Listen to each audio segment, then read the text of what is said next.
हमें बताया जा रहा है कि एक क्रिकेट मैच में अली ने जमाल से 13 रन्स कम बनाए।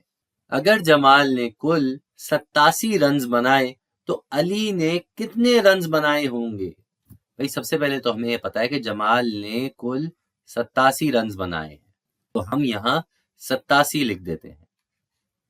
अब हमें बताया जा रहा है कि जमाल ने 13 रन्स कम बनाए।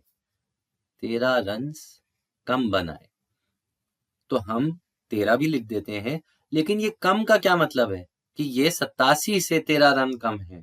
और जब भी हम कम की बात करते हैं कि कम बनाए, कम चीज थी, तो हमें पीछे जाना है, यानी कि हमें घटाना है।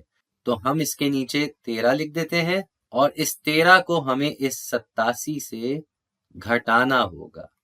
घटाना होगा तो पहले इस 7 से हम ये 3 कम करते हैं। इस 7 से 3 कम करेंगे तो हमारा जवाब आ जाएगा 4। 4 और इस 8 से अगर हम ये 1 कम करेंगे तो हमारा क्या जवाब आ जाएगा? 7। तो अली ने 74 रन बनाए।